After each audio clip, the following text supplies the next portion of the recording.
کی آپ بیان نہیں کر سکتے سوائے اس کے کہ وہ اللہ سے محبت کرتے ہیں. چنانچہ حضرت اقدس محمد مصطفیٰ صلی اللہ علیہ وآلہ وسلم اور آپ کے ساتھیوں کو اسی قسم کی بھوک میں آپ کی قوم نے مبتلا کیا. 3 سال تک شیب ابی طالب میں، جو ایک وادی تھی ابو طالب کی، وہاں ان کو قید کیا گیا اور ان کا اقتصادی بائیکاٹ کیا گیا، اور بڑے لمبے عرصے تک قبیلے پہرے دیتے رہے کہ کوئی ان کا دوست مخفی طور پر بھی ان کو کھانے کی چیز نہ پہنچا سکے. چنانچہ بہت سے صحابہ ان تکلیفوں کی وجہ سے جاں بحق ہو گئے. حضرت خدیجہ رضی اللہ تعالی عنہا کا بھی وصال ہوا، اور بہت سے صحابہ تھے جو انتریوں کی بیماریوں کی وجہ سے اور بھوک کے لمبے اثرات کے نتیجے میں آہستہ آہستہ گھل گھل کر مر گئے. اتنا شدید فاقہ تھا، بعض دفعہ اس کی تکلیف اتنی بڑھ جایا کرتی تھی. ایک صحابی بیان کرتے ہیں کہ میں گزر رہا تھا کہیں سے، میرے پاؤں کے نیچے ایک نرم سی چیز آئی.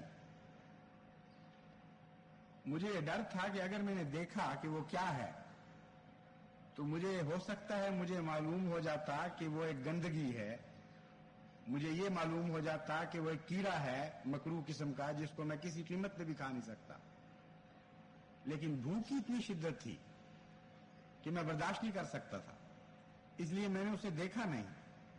اسے اٹھایا اور اپنے گلے میں اس طرح لٹکایا اپنے حلق میں کہ زبان کو مس بھی نہ کر سکے، یہ نہ پتہ لگے کہ وہ چیز کیا تھی. چنانچہ وہ نشانہ ایسا میں نے لگایا کہ سیدھا حلق میں جا کے گرا اور میں اسے نگل گیا، اور کہا کرتے تھے ہنس کے کہ مجھے آج تک پتہ نہیں کہ وہ کیا چیز تھی جو میں کھا گیا. درختوں کے پتے بھی صحابہ نے کھائے. تو اللہ تعالیٰ فرماتا ہے کہ ایسی حالت میں ہم ان کو آزماتے ہیں، اور یہ وہ بھوک ہے جو صرف اللہ کی خاطر دی جاتی ہے. جو اللہ کے بندے ہیں وہ اس پر صبر کرتے ہیں، وہ راضی رہتے ہیں، وہ کوئی واویلے کی بات نہیں کرتے، کوئی شکوے کا کلمہ زبان پر نہیں لاتے. ہر حالت کو وہ خدا کی رضا کی خاطر تسلیم کے ساتھ قبول کر لیتے ہیں. پھر خدا تعالیٰ فرماتا ہے وَنَقْصٍ مِّنَ الْأَمْوَالِ، مال بھی دنیا میں لوٹے جاتے ہیں کئی وجوہات سے. قومیں قوموں پر یلغار کرتی ہیں، چور لے جاتے ہیں مال، ڈاکو لے جاتے ہیں، آگ لگ جاتی ہے گھروں کو. ہزارہا ذریعے ہیں مالوں کے نقصان کے، مگر خدا تعالیٰ فرماتا ہے کہ ان کے مال محض میری رضا کی خاطر لوٹے جاتے ہیں. وہ خود لٹیرے نہیں ہوتے، وہ کسی پر ظلم نہیں کر رہے ہوتے، بلکہ ان کی تو فطرت یہ ہوتی ہے کہ اگر کسی کے مال کو نقصان پہنچنے کا خطرہ ہو تو وہ جد و جہد کوشش کر کے بھی اسے اس خطرے سے بچانے کی کوشش کرتے ہیں. ان سے خیر ہی خیر دنیا دیکھتی ہے. اس کے باوجود ان کے اموال خدا کی خاطر، یعنی اس وجہ سے کہ وہ خدا کے ہو چکے ہیں، لوٹے جاتے ہیں. والانفس، اور کچھ جانیں بھی ان کی ضائع ہوتی ہیں. اب دیکھیے خدا کے جان لینے کے کتنے طریق ہیں. ہزارہا ذریعے ہیں جن سے موت انسان کو آ جاتی ہے. بعض لوگ چھینک سے مر جاتے ہیں، بعض لوگ بغیر بیماری کے سوئے سوئے جان دے دیتے ہیں. یہ بھی ایک بیماری کہلاتی ہے کہ جس کے بیماری کا کوئی علم نہیں کیوں ہے. ایک انسان اچھا بھلا سویا ہے اور نیند کی حالت میں ڈوبتے ڈوبتے وہ موت کا شکار ہو جاتا ہے. ٹھوکر لگتی ہے تو بعض لوگوں کی جان نکل جاتی ہے، دھماکہ ہوتا ہے بعض لوگوں کی جان نکل جاتی ہے. بعض لوگوں کو چھوٹی چھوٹی بیماریاں برداشت نہیں کر سکتے، وہ ان کی اس چھوٹی بیماری سے بھی جان دے دیتے ہیں، بعض بڑی بیماری سے جان دے دیتے ہیں. بعض چھوٹے جانور کے ڈسنے سے بھی مارے جاتے ہیں. چنانچہ ایسے واقعات بھی ہوتے ہیں کہ بھیڑ کاٹ گیا کسی کو اور اس کی جان نکل گئی. تو بے شمار ہیں رستے موت کے، اور اللہ تعالیٰ فرماتا ہے کہ ان میں سے ایک رستہ ہے میری رضا کی خاطر بننا. اور میں اپنی قوموں کو جو میرے ہو چکے ہوتے ہیں اس لحاظ سے بھی آزماتا ہوں کہ بعض دفعہ ان کو کوئی ان کا قصور نہیں ہوتا، پھر بھی دشمن از راہ ظلم قتل کر دیتے ہیں. وَمَا نَقِمُوا مِنْهُمْ إِلَّا يُؤْمِنُوا بِاللَّهِ الْعَزِيزِ الْحَمِيدِ الَّذِي لَهُ مُلْكُ السَّمَاوَاتِ وَالْأَرْضِ. ان کی دشمنی کی وجہ کوئی اور نہیں ہوتی سوائے اس کے کہ وہ اللہ اور اللہ کی طرف سے آنے والوں پر ایمان لا چکے ہوتے ہیں. یہی ایک دشمنی کی وجہ بن جاتی ہے. تو ان آزمائشوں میں خدا تعالیٰ نے ایک وعدہ بھی دیا ہے اور ایک خوشخبری بھی دی ہے. جیسا کہ میں نے بیان کیا تھا، یہ ڈرانے کی خاطر نہیں ہے یہ آیت، بلکہ حوصلہ دلانے کی خاطر ہے. اللہ تعالیٰ یہ بتانا چاہتا ہے کہ عام دنیا میں انسان اسی طرح زندہ رہتے ہیں، کئی قسم کی مصیبتوں کا شکار ہوتے ہیں، اور ان کی مصیبتیں تمہاری مصیبتوں سے زیادہ ہوتی ہیں. چنانچہ بے شین کے لفظ نے یہ واضح فرما دیا کہ مذہبی قوموں کے مقابل پر غیر مذہبی قوموں کی مصیبتیں اور مشکلات بہت زیادہ ہوتی ہیں، لیکن ان کا والی کوئی نہیں ہوتا، ان کا متولی کوئی نہیں ہوتا. مذہبی قوموں کا خدا والی ہوتا ہے اور ان کا ولی بن جاتا ہے. اس لیے ان کو غیر مذہبی قوموں کے مقابل پر ہمیشہ کم نقصان پہنچتا ہے.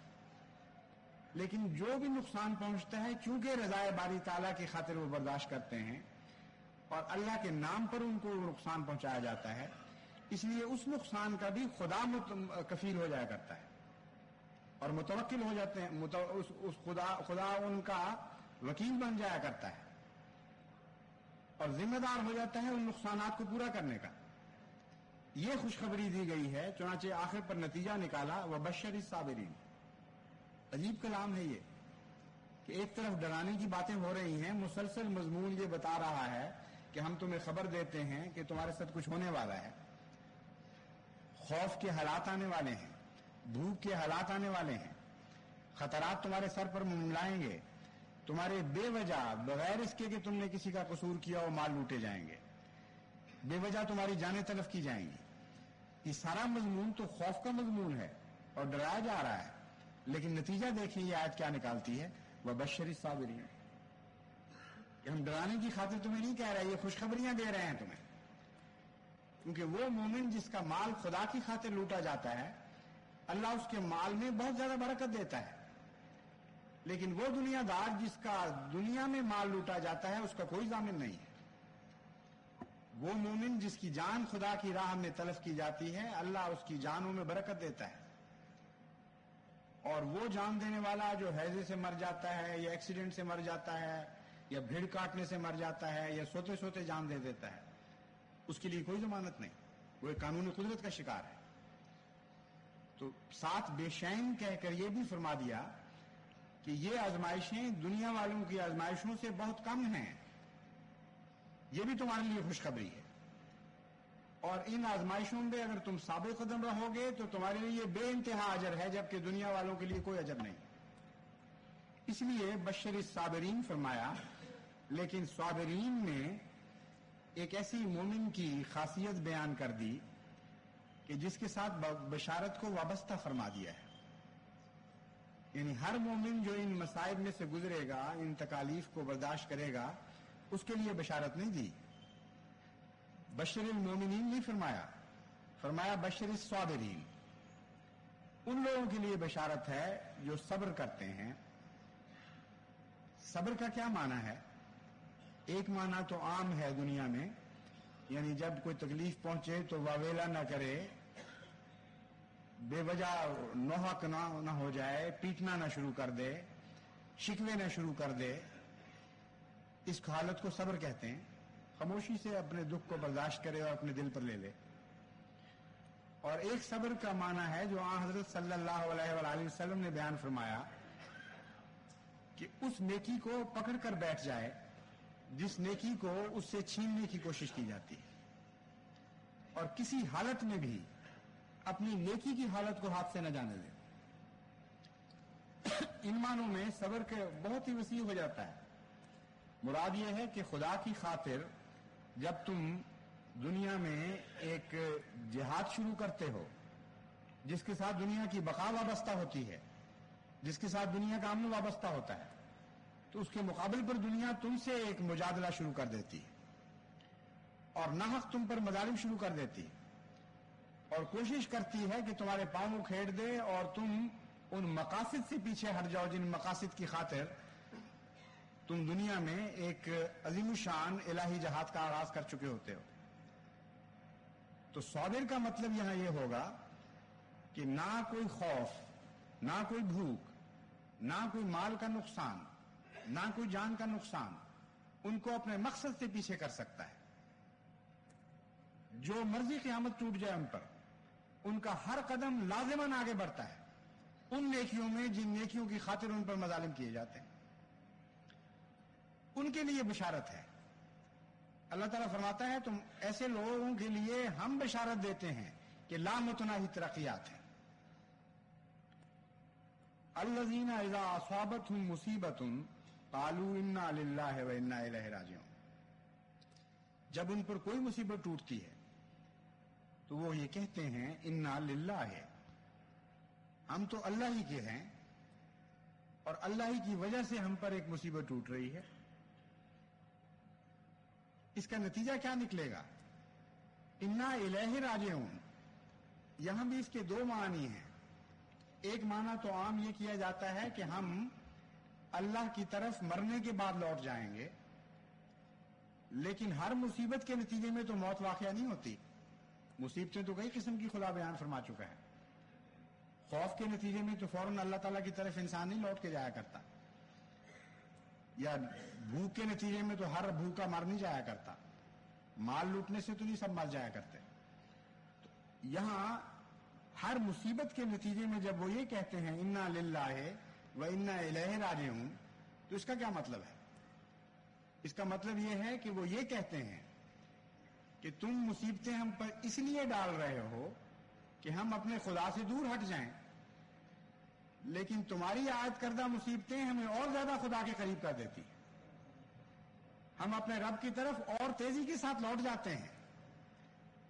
چنانچہ حضرت مسیح موعود علیہ الصلوۃ والسلام نے ایک شعر میں دراصل اسی آیت کی تفسیر فرمائی ہے.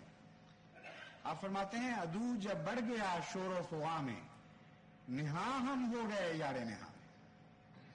انا للہ و انا الیہ راجعون کی ایک یہ تفسیر ہے کہ تم عجیب بے وقوف لوگ ہو کہ تمہاری ہر کوشش الٹ جاتی ہے، ہر محنت تکارت جاتی ہے، تم جو نتیجہ حاصل کرنا چاہتے ہو اس سے محروم رہ جاتے ہو. تم ہمیں اس لیے ڈراتے ہو، اس لیے ہم پر مظالم کرتے ہو کہ ہم اپنے خدا کو چھوڑ دیں اور تمہیں خدا تسلیم کر لیں، تمہارے سامنے سر جھکا دیں. لیکن یہ مصیبتیں ہمیں دور ہٹانے کی بجائے اور زیادہ اپنے رب کے قریب